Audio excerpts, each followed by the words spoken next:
আজ দুপুর ১টায় অর্থ মন্ত্রণালয়ে সাংবাদিকদের ডেকেছেন অর্থমন্ত্রী। পে স্কেল, গ্যাজেট ও বেতন তালিকা প্রকাশ। তো বন্ধুরা, এই বিষয়টি নিয়ে আজকের এই ভিডিওটিতে বিস্তারিতভাবে আলোচনা করতেছি, তাই ভিডিওটি সম্পূর্ণ মনোযোগ সহকারে দেখুন।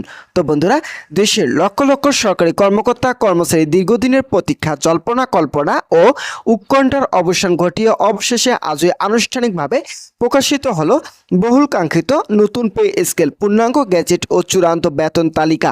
সরকারি চাকরিজীবীদের সুবিধার্থে এবং তথ্য প্রাপ্তির সহজতর করার লক্ষ্যে সরকারের পক্ষ থেকে বিশেষভাবে চালু করা পে স্কেল নোটিশ নামক নির্দিষ্ট ওয়েবসাইটে এই ঐতিহাসিক গ্যাজেট ও বিস্তারিত তালিকাটি আপলোড করা হয়েছে, যা ইতিমধ্যেই সর্বসাধারণের পরিদর্শনের জন্য উন্মুক্ত করে দেওয়া হয়েছে। নতুন এই পে স্কেল যাবতীয় খুঁটিনাটি গ্রেড ভিত্তিক বেতনের বিন্যাস এবং সুদূর প্রবাসী অর্থনৈতিক প্রভাব গণমাধ্যম ও দেশবাসীর সামনে তুলে ধরতে আজ দুপুর ১টায় অর্থ মন্ত্রণালয় সভাকক্ষে এক জরুরি ও বিশেষ সংবাদ ব্রিফিংয়ের আয়োজন করেন অর্থমন্ত্রী আমির খসরু। সংবাদ সম্মেলনে অর্থমন্ত্রী অত্যন্ত স্পষ্ট ও সুনির্দিষ্টভাবে ঘোষণা করেন যে এই নতুন পে স্কেল আজ অর্থাৎ চলতি বছরে ২ জুলাই থেকে সমগ্র দেশ জুড়ে সম্পূর্ণ কার্যকর বলে গণ্য করা হবে। এর ফলে জুলাই মাসের নিয়মিত বেতন থেকে সরকারি কর্মকর্তা ও কর্মচারীরা তাদের ব্যাংক অ্যাকাউন্টে এই বর্ধিত নতুন বেতন পেতে শুরু করবেন। এবারে নতুন পে স্কেল প্রণয়নের ক্ষেত্রে সরকার দেশের নিম্ন ও মধ্যম আয়ের সাধারণ কর্মচারীদের জীবনযাত্রার মান উন্নয়ন ও অর্থনৈতিক সুরক্ষার প্রতি বিশেষ সহনশীলতা ও বৈপ্লবিক দৃষ্টিভঙ্গি প্রদর্শন করেছেন।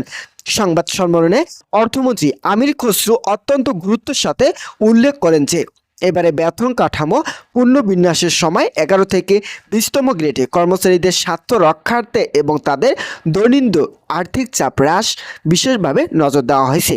তো বন্ধুরা, ভিডিওটি এই মুহূর্ত পর্যন্ত এসেও এখন পর্যন্ত যারা যারা আমাদের এই চ্যানেলে নতুন সদস্য রয়েছেন তাদেরকে চ্যানেলটি সাবস্ক্রাইব করে পাশে থাকার বেল আইকনটি অল করে রাখার জন্য বিনীতভাবে অনুরোধ রইল। তো বন্ধুরা, নতুন অনুমোদিত বিন্যাস অনুযায়ী প্রথম থেকে ১০ম গ্রেডের উচ্চপদস্থ কর্মকর্তাদের মূল বেসিক বেতন পূর্বের তুলনায় ৪৩% বৃদ্ধি করা হয়েছে, যা তাদের পেশাগত দায়িত্ব পালনে আরও বেশি উদ্ধৃত করবে। তবে এবারে পে স্কেলের সবচেয়ে বড় চমকপ্রদ ও যুগান্তকারী সিদ্ধান্ত এসেছে ১১ থেকে ২০তম গ্রেডের কর্মচারীদের ক্ষেত্রে, যেখানে বর্তমান জীবনযাত্রা ব্যয় বৃদ্ধি এবং মূল্যস্ফীতির বাস্তবতাকে সর্বোচ্চ অগ্রাধিকার দিয়ে তাদের মূল বেসিক বেতন ১ লাফে শতভাগ অর্থাৎ ১০০% বাড়িয়ে সম্পূর্ণ দ্বিগুণ করে দেওয়া হয়েছে। এর পাশাপাশি অবসরে যাওয়া কর্মকর্তা ও কর্মচারীদের সামাজিক ও আর্থিক নিরাপত্তা নিশ্চিত করার লক্ষ্যে পেনশনভোগীদের পেনশনের পরিমাণও একেবারে ৮০% বৃদ্ধি করার ঘোষণা দেওয়া হয়েছে। এছাড়া কর্মচারীদের বাড়ি ভাড়া, চিকিৎসা ও যাতায়াত সহ সকল প্রকার প্রচলিত ভাতা ৩৫% হারে বাড়ানোর সিদ্ধান্ত গ্রহণ করা হয়েছে। তবে সামষ্টিক অর্থনৈতিক ভারসাম্য বজায় রাখার সাথে এই বর্ধিত ভাতা প্রথম ধাপেই কার্যকর হচ্ছে না।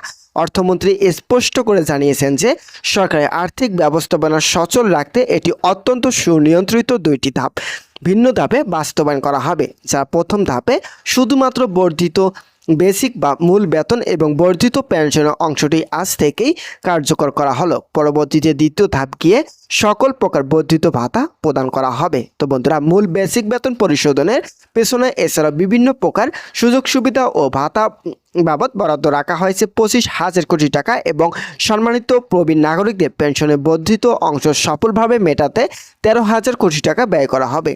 একই সাথে সরকারি কর্মচারীদের প্রাতিষ্ঠানিক দক্ষতা বৃদ্ধি, আধুনিক প্রযুক্তি ব্যবহার ও সার্বিক উন্নয়নের নিমিত্তে ব্যয় হবে আরও ১০,০০০ কোটি টাকা। এর পাশাপাশি কর্মচারীদের নিয়মিত বার্ষিক ইনক্রিমেন্ট কিংবা ভবিষ্যতের যে কোনো ধরনের আকস্মিক জরুরি পরিস্থিতি অথবা অতিরিক্ত আর্থিক বরাদ্দ সামাল দেওয়ার জন্য আরও ১০,০০০ কোটি টাকা এই চলতি অর্থ বছরের ব্যয়ের জন্য বিশেষ তহবিল হিসেবে সংরক্ষিত হয়েছে। তো বন্ধুরা, সংবাদ সম্মেলনের শেষ পর্যায়ে অর্থমন্ত্রী একটি অত্যন্ত সংবেদনশীল বিষয় সকলের দ্বিধাদ্বন্দ্ব দূর করা স্পষ্ট করেন। নতুন পে স্কেল পুরোপুরি কার্যকর হওয়ার ফলে সরকারি কর্মচারীদের পূর্ববর্তী কোনো বিশেষ সুবিধা বা অর্জিত অধিকার বাতিল কিংবা প্রত্যাহার করা হচ্ছে না। তবে এই পূর্ববর্তী সুযোগ সুবিধা ও বিশেষ বোনাস বহাল রাখার বিষয়টি শুধুমাত্র 11 থেকে 20তম গ্রেডে কর্মকর্তা কর্মচারীদের জন্যই সুনির্দিষ্টভাবে প্রযোজ্য হবে, যা সমাজে প্রান্তিক সরকারি সেবকদের অর্থনৈতিক ভিত্তিতে আরও শক্তিশালী করবে।